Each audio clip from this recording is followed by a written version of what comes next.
Hello and welcome back. This is going to be the second part of Path of the Empress, Step 14.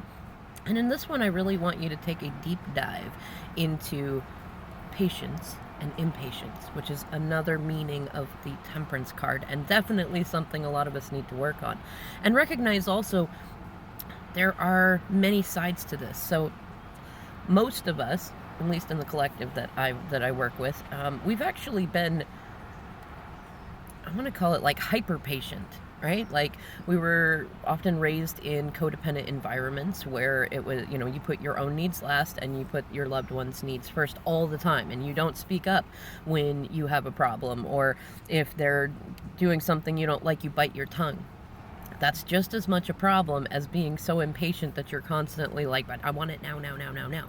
But actually, what I want you to do is something that might feel a little bit counterintuitive, but it has worked wonders for me and those in my soul collective and those that I work with. And I want you to learn how to have a tantrum again in healthy ways. I want you to recognize that it's okay to feel impatient and to feel I was to say invulnerable, isn't that funny? To feel vulnerable. And I want you to really in fact, get out a pen and paper, make a list of the times that you can remember as a child that you had to be patient, and look for patterns of times that it was unfair that you were asked to be patient. I mean, if you had a parent that had to work a lot, especially if they were a single parent, and it's not that they were being mean and asking you to do that, it's just that you were not allowed the full spectrum of, yes, we need to be taught self-discipline so that we're not constantly expecting immediate gratification, which is an incredible challenge in our culture in the US. But if you weren't able to go and play, you weren't able to connect with your parents a lot, or when they got home they were super tired or stressed out and things, you had to be a lot more patient than you really should have had to have been. Likewise, if you had parents that were home but didn't really play with you, or were constantly wrapped up in their own toxic relationships or things like that, or some combination of all of that, or you had parents that, even a parent who abandoned you and left you, like that's a wound in the patience zone, right? Like, because you have to stuff those feelings, especially if you didn't have if the other parent wasn't sure how to explain it to you, or if they had the same thing happen to them and they were raised to just say, you just deal with it, you just stuff the feelings, you don't deal with them. But that's not, that's not acceptable. That's not the way you should have been treated. And because of that, we can often carry wounds that bring us to this point to where, when we're with our twin flames, we end up having to wait a lot and we get stuck in this waiting energy. And part of the reason for that is so we can heal that. And the irony of it, the total absurdity of it is that even if you are waiting in the best spirit and you are like being loyal and all that stuff, if you're waiting for your DM, you are holding them out of place in your life. It's sort of like if you're missing them. When you are missing someone or something, you're telling the universe that you feel like something is missing from you. Now, the universe doesn't then go, oh, well, let me bring that back to you. What the universe says is, oh, well, you're feeling like you're missing something, so I'll bring you more of that. Like, that's how manifestation works. That's often why we get confused about things. It doesn't bring you what you need necessarily. It brings you what you ask for. Or, it brings you what you feel is what it does, because the universe, it works on energy. And like attracts like. So if you feel like you're missing something, then you get more of that feeling. And the same thing happens when you're waiting. If you feel like you're waiting for someone or waiting for something, then you're telling the universe that you're waiting.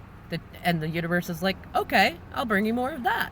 Which, this is also the same reason why when we feel like we're being victimized, like, oh, I just have really bad luck, guess what we have? More bad luck. Or when we feel like we work so hard and yet we never get a break, then we get more of that. So part of the reason for the separation is to help you heal these wounds of patience and to help get you out of a place of waiting, which is also really helpful because twin flame relationships are, well, it's funny, they're very healing, but they're challenging. there's a lot of people that decide that they're just done with it. They don't want to do more to do with it, because they'll get to the point to where they've waited for so darn long, and they recognize that that's, it's not matching with their self-worth. But most of the time they get to the point to where they're so impatient with it, and it's like, I'm tired of being last, I'm tired of waiting, I'm tired of this, and then they say never mind, and they give up there, which is fine, it's valid, it's understandable. It's kind of like a shamanic journey. Like, most people think that it's this beautiful all-around thing on the outside, and then they get into it and realize it's hard work. Or at least it is at first. It actually isn't that hard of work, but we tell ourselves that it is because we're being faced with things that we don't want to be faced with, and we have to look at our shadows, and But once we get through that stuff, it's funny, because this is why people think that it's such a beautiful thing on the other side, because those who are able to work on their shadows and heal it get to the other side, and it looks romantic and beautiful and like a fairy tale, and it kind of is. But you have to be willing to go through good times and bad, and in order to do that, you got to face yourself. You got to face yourself more than you got to face your twin. That's the funny thing. But then when your twin does come back, I mean, you're going to, depending on where your vibration is and what you're thinking and manifesting, and especially if you spent a lot more time thinking about them still being in an old place. Like, if you go back to step 13, where I talked about releasing the old versions of yourself and them, you're still going to have old momentum that comes up. And what often happens is that when your twin comes back, they're just awakening. Now, DMs have this weird thing that I've noticed, and other readers and twins have noticed it, is that they will almost appear, at least from our end, to not be making any progress. And then once we finally hit that good step where we're not waiting, but we're not like, I'm not waiting for you, I hate you, I'm not going to talk to you. We're just not waiting. We're like working on ourselves. We're comfortable being single. We're enjoying our lives. And then suddenly they catch up. Right? But it's not always like that. Sometimes there's little steps in the middle. And if you have a DM who's like mine, you got a DM that's got a lot of karmics that they've got to learn their lessons through. And there's a very big likelihood that when they come back, you're still going to be facing a DM who still has a great number of challenges in ego and pride and worrying about what other people think, and also, depending on their astrology and their own attachment traumas, might still have challenges truly releasing people until they've gotten to that place of fear. And guess what? If you are not able to throw a fit when you need to, like, without throwing it on them, like, you need to be able to have a tantrum and stomp your feet like your little divine feminine and be like, but I want it now, right?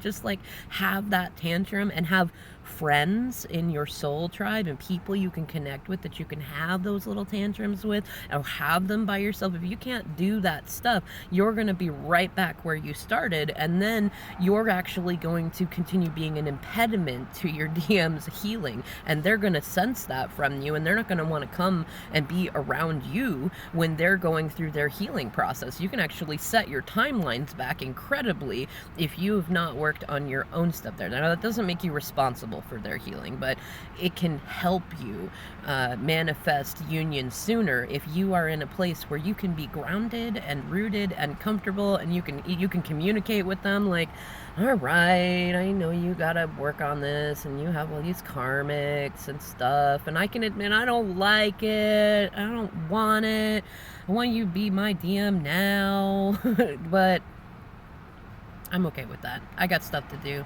I got some readings to do. I got some friends to hang out with. I got some fun things to do. And what's great is when you're in that place, you're no longer in the, well, I would say either toxic feminine or toxic masculine place of like, if you're not going to play with me, I'm going to go play with someone else, like I'm going to go be with a different masculine, or I'm going to do this and that, like all these games that we often get into, or I'm going to stop talking to you so that you'll come towards me. Like, when you heal your wounds with patience, you get out of that energy, and that's beautiful, and that's attractive energy because it's receptive energy. You're neither pushing nor pulling. You're not running or chasing.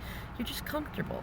And you're comfortable in the whole rainbow of emotions that you have. And when you're comfortable with you and all those emotions, guess what? You're able to communicate them to your DM, to anyone really, and then you provide an example for them of how to do that too. And when they can sense and feel that you accept yourself for all of who you are, flaws and all, imperfectly perfect, they learned how to give themselves that too.